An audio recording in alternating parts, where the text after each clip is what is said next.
Tapi untuk petang ni saya akan terangkan kesan-kesan diet tu tak menjadi. Means kalau macam anda nak tahu sama ada anda punya diet tu berkesan ataupun tak, ini adalah faktor-faktornya yang mungkin anda boleh detect lah kalau nak nampakkan sebenarnya diet tu jadi ke tak. Okey. So sebenarnya kesan diet tak menjadi ni dia ada terbahagi kepada dua kategori utama lah. Satu adalah anda akan sentiasa rasa lapar dan anda akan moody sebab anda lapar. Okey. So perkara ni berlaku sebab bila anda kalian semualah cuba untuk sebab nak kurus ataupun nak turunkan berat badan tapi tak mengikut cara ataupun prosedur yang betul, itu akan menyebabkan diet tu tak menjadi. So anda akan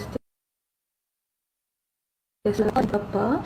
Sebab pertama, zat dalam badan tak cukup. Most of the time, kebanyakan kita bila kita nak diet tu, kita akan diet ketat. Maksudnya terus je mungkin tak nak makan langsung, ataupun bila berpuasa tu, bila buka mungkin makan dalam amount yang terlampau sikit. Sebab ya, walaupun kita puasa, sebenarnya bila kita berbuka, kita kena makan amount yang mencukupi. Maksudnya amount yang kita makan tu still cukup untuk badan kita, bukan dalam amount yang terlampau sikit sampai tak mencukupi untuk badan kita. Sebab ada juga yang diet kritikal macam tu, orang puasa sepanjang hari sebab dah lebih daripada 12 jam tak makan, dan bila makan pun makan terlalu sikit. Sebenarnya macam kan sebelum solat tu mungkin boleh makan sikit dululah, sebab kan kalau macam nak sujud dan sebagainya, kalau kita makan terlalu banyak kan tak selesa kan bila kita nak solat tu. So at least makan sikit dulu, dan lepas tu at least kena makan juga jumlah makanan yang mencukupi untuk badan kita. Sebenarnya kita boleh detect jumlah makanan tu cukup ataupun tak untuk kita kan. Kalau kita rasa masih lagi lapar dan masih lagi macam kita kan tahu kan kalau kita masih lapar ataupun tak cukup lagi makanan tu untuk kita, untuk energi kita, kita mesti akan tahu. Jadi poin dekat sini adalah kita kena makan makanan yang cukup untuk badan kita. Cukup tu bukannya berlebihan dan bukan terlalu sikit. So bila kita makan terlalu sikit, apa yang akan berlaku adalah zat dalam badan kita tak cukup. Bila zat dalam badan kita tak cukup, kita akan sentiasa rasa lapar, kita akan rasa moody sebab kita lapar.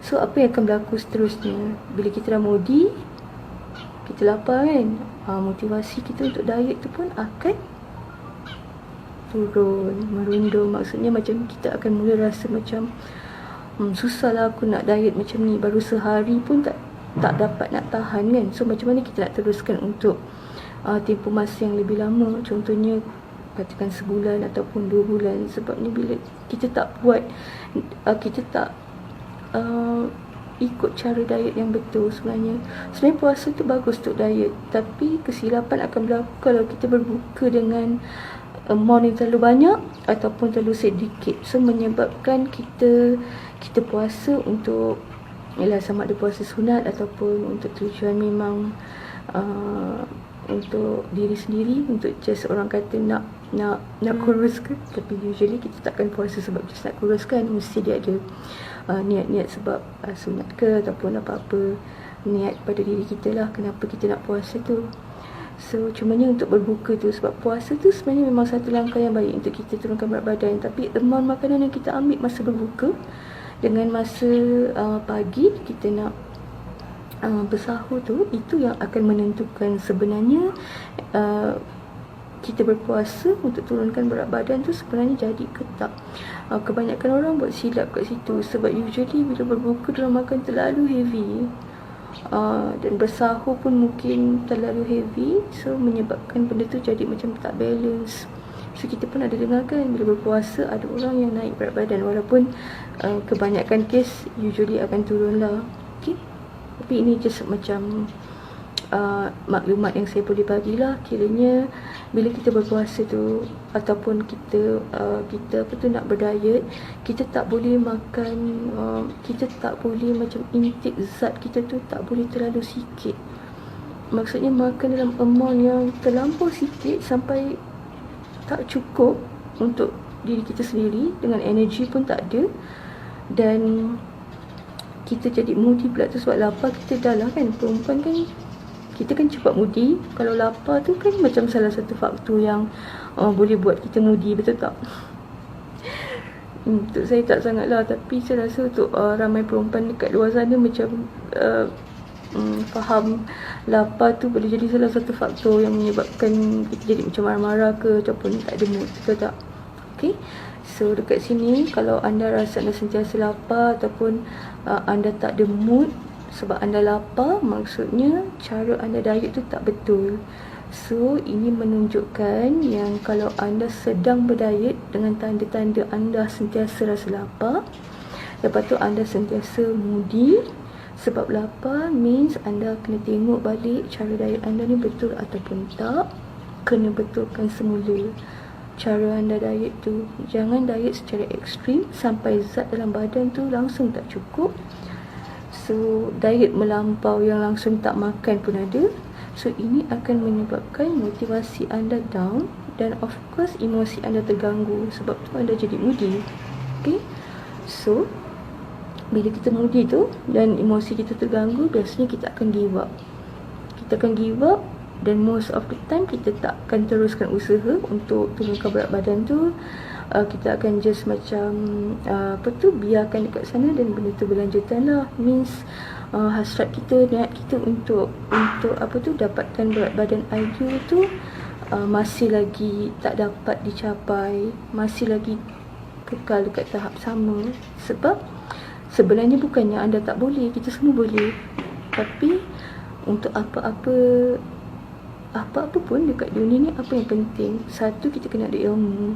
Maksudnya kita kena tahu nak buat tu dengan cara yang betul, apa cara yang betul untuk kita buat. Lepas tu kita kena ada orang yang guide kita kan. Maksudnya aku dah buat ni betul ataupun tak. So saya dekat sini, mungkin sebab saya tak dapat nak saya tak tahulah secara detail setiap orang tengah berdiet ke ataupun cuba untuk kuruskan badan dengan cara yang macam mana kan. Tapi dekat sini saya boleh bagi advice ataupun untuk maklumkan kalau anda ada macam simptom-simptom macam sentiasa rasa lapar dan moody ni, maksudnya cara anda diet tu salah dan perlu dibetulkan semula. Okay, so kita pun tahu kan, bila kita moody dan kita give up, kita tak teruskan diet kita tu, besar kemungkinan kita akan kembali pada cara pemakanan ataupun tabiat pemakanan yang tak sihat, right? So benda tu makin lama kita takkan dapat solve pun kita punya masalah tu. Jadi saya akan selalu post tips-tips yang anda perlukan dekat dekat page saya. Mana-mana yang boleh diambil tu gunakan. Dan kalau rasa ada apa-apa yang perlu dirujuk ataupun minta pandangan saya pun boleh, tak ada masalah. Just boleh WhatsApp saya dan saya akan guide ataupun advice apa yang anda tengah buat tu betul ataupun mungkin perlukan sebarang penambahbaikan. Okey, itu satu kesan yang pertama. Kesan-kesan diet anda tak jadi, yang pertama, anda sentiasa rasa lapar ataupun anda rasa moody because very hungry kan. Okey, kedua, untuk yang tadi tu, sebelum saya pergi kepada yang faktor ataupun kesan yang kedua, yang untuk anda tahu diet anda tu tak berada pada landasan yang betul kan.